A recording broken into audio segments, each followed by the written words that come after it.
Very good morning বন্ধুরা। আজকে হচ্ছে ইংরেজি মার্চ মাসের 15 তারিখ, আর আমি একাই বেরিয়ে পড়েছি বীরভূম জেলার আটলা গ্রামে যাব বলে। তো সেই আটলা গ্রামই রয়েছে বামদেব বা বামাখ্যাপার বাড়ি। তো সেই জায়গার উদ্দেশ্যেই আমি বেরিয়ে পড়েছি। এই মুহূর্তে আমি আছি রঘুনাথগঞ্জ বাস স্ট্যান্ডে। দেখি কখন বাস ছাড়ে। এখন ঘড়িতে বাজে ঠিক সকাল 9টা। এখন টুকটুক করে এলাম, আর তারপরেই বাসে করে যাব রামপুরহাট। তারপরে রামপুরহাট থেকে গিয়ে তারাপীঠে কিছুক্ষণ দাঁড়াবো, মায়ের পুজো দেবো। তারপরে সেই বামাখ্যাপার সেই সিদ্ধপীঠ, সেই আটলা গ্রাম, সেইটা তোমাদের সঙ্গে দেখাবো, তোমাদেরকে শেয়ার করব সেখানকার ইনফরমেশান। আমার সঙ্গে থেকে বহুদিন ধরেই ভাবছিলাম কিছুদিনের জন্য কোথাও গিয়ে ঘুরে আসি। তাই মনের এই আশা পূর্ণ করতে আজ একাই বেরিয়ে পড়লাম আমার প্রিয় ও পূজনীয় মা তারার খ্যাপা ছেলে বামাখ্যাপার বাড়ি আটলার পথে, যা রামপুরহাট থেকে প্রায় 10 কিলোমিটারের রাস্তা ও তারাপীঠ থেকে প্রায় 3.5 কিলোমিটারের রাস্তা।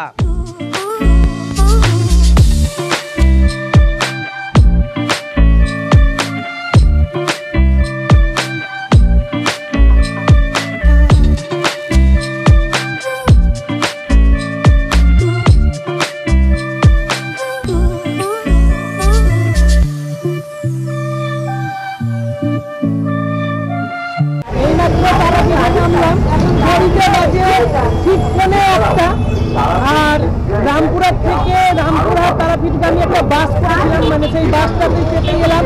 ভাড়া নিল 10 টাকা। আপনি যদি তাড়াতাড়ি আসতে চান তাহলে কিন্তু আপনাকে টুকটুক কিংবা অটোতে আসতে হবে। সেক্ষেত্রে আপনাকে 40 থেকে 50 টাকা ভাড়া নিতে পারে। এই দেখুন, এটা হচ্ছে তারাপীঠ ঢোকার গেট।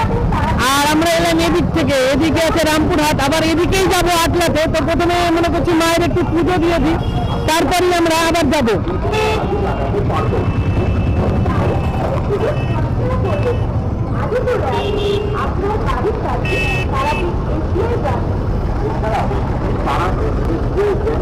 এই তারাপীঠ কিন্তু প্রচন্ড জমজমাট এলাকা, মানে যদি আপনি ভালো করে লক্ষ্য করেন তাহলে এই তারাপীঠে গেটে ঢোকার সঙ্গে সঙ্গে আপনি দুদিকে কিন্তু বহু দোকান পাবেন। একদিকে যেমন খাবারের দোকান আছে, আবার আরেক দিকে ফলমূল। আবার এই মা তারাকে যদি ভোগ নিবেদন করতে চান তাহলে কিন্তু এখানে এসে ভোগ প্রসাদ কিনে মায়ের পুজো দিতে পারেন। এমনকি সমস্ত কিছু এখানে পাওয়া যায়, পুজোর সামগ্রী, মায়ের মূর্তি, মায়ের ফটো, মানে কি বলবো, এখানে আপনি সব কিছুই পাবেন।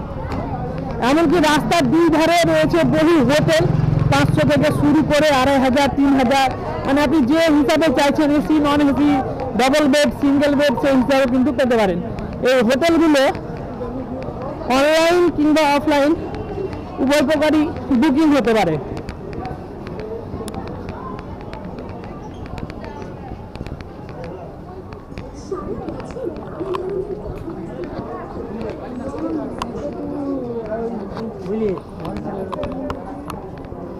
কেউ যদি মনে করেন যে এখানে এসে আমি হোটেল নেব পরে বুক না করে, তাও কিন্তু আপনারা করতে পারেন। এখানে আসার পরেও কিন্তু হোটেল বুক করতে পারেন।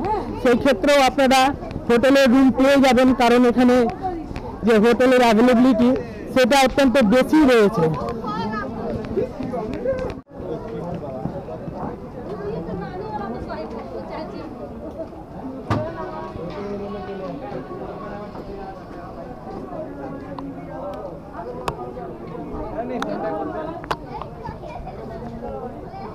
রেডি হয়নি এখন, ভোগ প্রসাদ নিতাম, ঠাকুর একটু পুজো দেবো তাই। হ্যাঁ হ্যাঁ, জুতো তো খুলতেই হবে।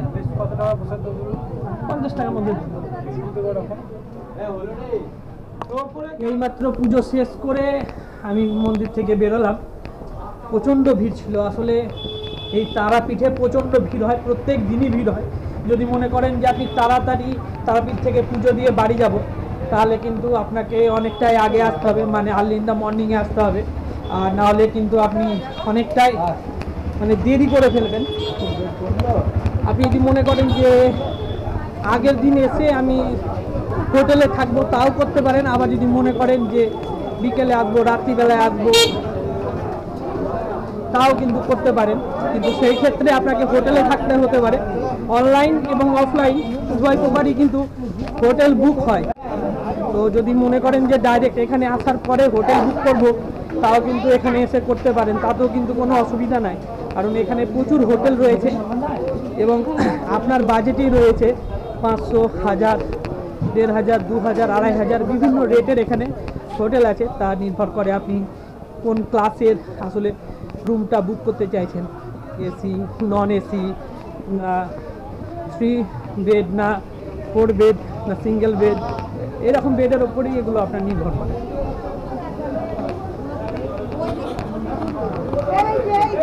তারাপীঠে যদি মনে করেন যে মায়ের ভোগ প্রসাদ খাবো, তাহলে কিন্তু 11টা 11:30টার মধ্যে এসে আপনাকে নাম লেখাতে হবে, নাহলে কিন্তু আপনি পাবেন না। তো আমার আস্তে আস্তে প্রায় দেখলেন 1টা থেকে 1:30টা বেজে গেছিলো, তো ওই জন্য আমি ভোগ প্রসাদ পাইনি। পরে আমাকে 100 টাকা দিয়ে কিনতে হলো, আর পরিমাণটা অনেকটাই দেয়, ফলে কিছুটা খেলাম, আবার কিছুটা ভরে নিয়ে বাড়ি যাবো, কারণ পুরোটা খাবার মতো ক্ষমতা আমার নাই। দেখি এখন আটলার কোথায় টুকটুক পাওয়া যায়। আটলা যাবে নাকি এই টুকটুকগুলো? এই টুকটুকগুলো কি আটলা যাবে? আটলা যাবে। কত করে ভাড়া আপনার? রিজার্ভ 150 টাকা। রিজার্ভ যাবো না, ওই তো এখানে সারাদিনই লেগে যাবে, বুঝতে পারছেন? 100 টাকা দেবেন না? 100 টাকা দেবো না, এখানে 10-20 টাকা ভাড়া। 10-20 টাকা ভাড়া তো আছে, আমি জানি একটা লোককে নিয়ে তো যাবে না, আমি দাঁড়াতে দেবো সেখানে 10 টাকা করে ভাড়া হলে পরে ঠিক আছে, আমি 100 টাকা ও রিজার্ভ 100 টাকা। কেন দেখছি অটো ফটো পাওয়া যাবে। বলছি আটলা বলে টুকটুক ছাড়া অন্য কিছু যাই না। এখন কতটা সত্যি কতটা মিথ্যা আমি জানি না, অনেকবারই এই ফাঁদে পড়েছি অনেক জায়গাতে, আর আমি পড়তে চাই না এই ফাঁদে। দেখি একটু এগিয়ে গিয়ে দেখি কোনো গাড়ি টাড়ি পাই কিনা।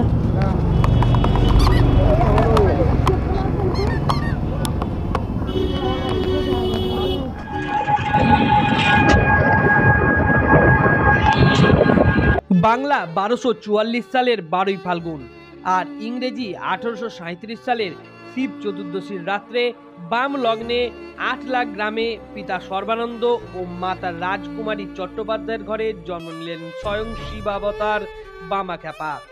ভাই ছিলেন রামচরণ চট্টোপাধ্যায় ও দিদি ছিলেন জয়কালী।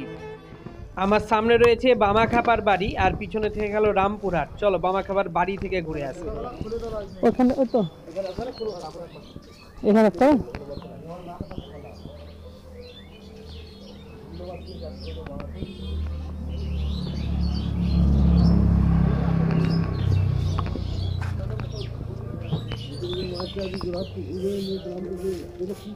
এখন ঘড়িতে বাজে 4:30। এইমাত্র আটলা গ্রামে পৌঁছালাম।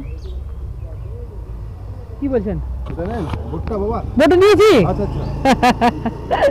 আমি কি ব্যাপার, তো বলছে বোর্ডটা নিতে বলছিল। তো এখন বাজে 4:30, এইমাত্র আটলা গ্রামে পৌঁছালাম। মনে করেছিলাম হয়তো যে 2টোর মধ্যে এই গ্রামে চলে আসবো, কিন্তু তা হলো না। আর আরও একটা কারণ যে আমি তারাপীঠে গিয়ে অনেক টুকটুক মানে খোঁজার চেষ্টা করছিলাম কম টাকাতে, কিন্তু তারা আসতে চাইছিল না। তারা 100-150 বিভিন্ন টাকা ওরা কিন্তু চার্জ করছিল, তো সেই জন্য আমার আশা হচ্ছিল না। তো যাই হোক একটা ছেলেকে পেলাম টুকটুকওয়ালা, ও কিন্তু সেই রিজার্ভ করেই কিন্তু গাড়িটা আসছিল। 50 থেকে 100 টাকা এরা রিজার্ভে নেয়, কিন্তু যাই হোক ছেলেটা ভালো, আমাকে 20 টাকা দিয়ে নিয়ে এলো। এই দেখো, এটা একটা বামাখ্যাপার গর্ভগৃহ ও আতুর ঘর বলছে এখানেও।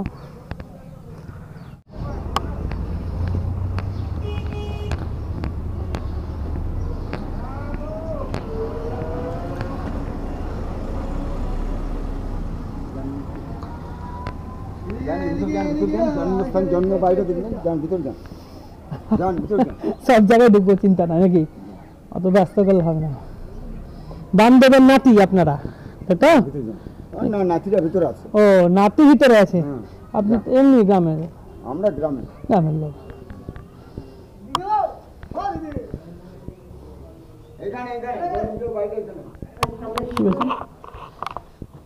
মাটির নাকি এগুলো সব?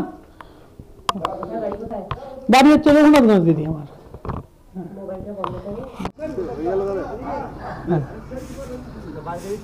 আরে সবাই বলছে মাটির বাড়ি মাটির বাড়ি, কোনো বুঝতে পারছি না। ঠিক আছে ঠিক আছে,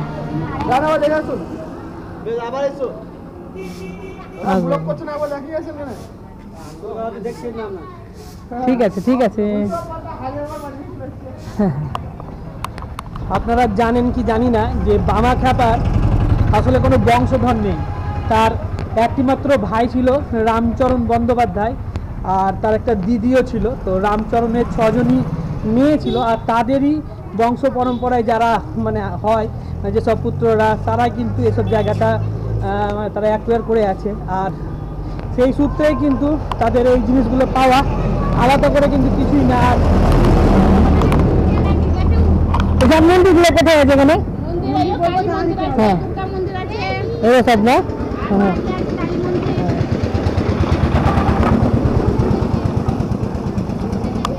তো এটা হচ্ছে একটা দুর্গা মন্দির। এখানে যেখানেই ঢুকছি কি যার পাশ দিয়ে যাচ্ছি, যে মন্দিরের পাশ দিয়ে যাচ্ছি, তারাই বলছেন এটাকে অরিজিনাল। জানি না যে কোনটা আসল অরিজিনাল। বলো বলো কি বলছো? অসাধারণ দুর্গা ঠাকুর, অসাধারণ দুর্গা ঠাকুর হয় এখানে। আর কি হয়? তোমার নাম কি? বলছি তোর নাম সৌভিক, তোর নাম মেঘনাথ, তোর নাম প্রতীক, কি ওদের নাম? ওটা কি লেট? ও বাবা, দুর্গা মন্দির হয়। এটা কাদের? দুর্গা ঠাকুরটা কাদের? ও সবারই। আগে তোমাদের ভাগ ছিল? ও বাবা, ভালো কথা তো। যাই হোক, কন্ট্রোভার্সি তো অনেক কিছু নিয়েই চলে, কিন্তু সব থেকে আমার এটা ভালো লাগছে যে এখানে আমি আসতে পেরেছি। এবং এটা হচ্ছে সিদ্ধপীঠ, তারাপীঠের পাশে এটাও একটা সিদ্ধ ভূমি এবং বামাখ্যাপার গ্রাম। জানি না কোন জায়গাতে বামাখ্যাপা জন্মগ্রহণ করেছিল, সেই ব্যাপারে আমার ঠিকঠাক ধারণা নাই। এবং এখানকার যে বংশধররা আছে তারাও কিন্তু খুব একটা ঠিকঠাকভাবে বলতে পারছেন না। বিভিন্ন জন বিভিন্ন জায়গাকে তাদের নিজের জায়গা বলে দাবি করছেন, এবং সেই জায়গাটা বামাখ্যাপার জন্মভিটে বলে দাবি করছে। তো সেই ব্যাপারে আলোকপাত না করে আমি যে আসতে পেরেছি, এটাতেই আমি কিন্তু অনেকটা ধন্য।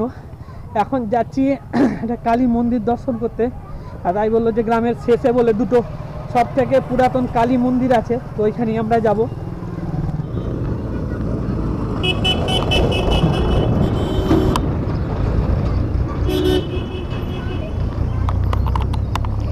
সম্ভবত এটাই পুরানো সেই কালী মন্দির। এখন হয়তো একটু ইনোভেশন করেছে, মাটির যে ঘরটা ছিল, খড়ের চালটা ছিল, সেটাকে সম্ভবত ফেলে দিয়েছে।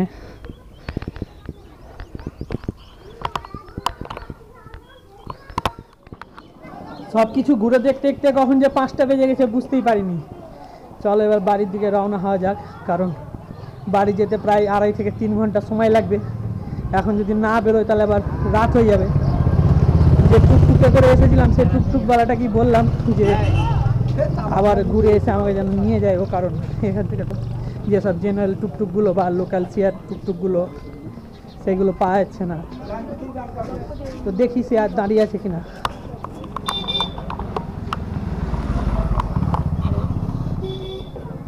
যাই হোক, ভিডিওটি যদি ভালো লাগে আর ইনফরমেটিভ মনে হয় অবশ্যই চ্যানেলটিকে সাবস্ক্রাইব করে রেখো, আর পাশে থাকা বেল আইকনটি অবশ্যই টিপে দিও, আর অল নোটিফিকেশানটা অন করে দিও, যাতে আমার যে কোনো ভিডিও সর্বপ্রথম তোমার ফোনে চলে আসে। আমি এরকমই ভিডিও লাগাতার দিতে থাকি। আর হ্যাঁ, মোটিভেশনের জন্য একটু কমেন্ট করে দিও। আর যদি কোনো টিপস বা সাজেশান থাকে সেই ক্ষেত্রেও কিন্তু তোমাদের কাছে আমার অনুরোধ যে তোমরা অবশ্যই আমাকে কমেন্ট করে দিও। আর যদি কিছু অ্যাড করতে হয় ভিডিওতে তো সেটা আমাকে লিখে জানায়ও। যাই হোক, বাই বাই, সুস্থ থাকবেন, ভালো থাকবেন। আজকের মতন এখানেই, দেখাবে পরের দিন।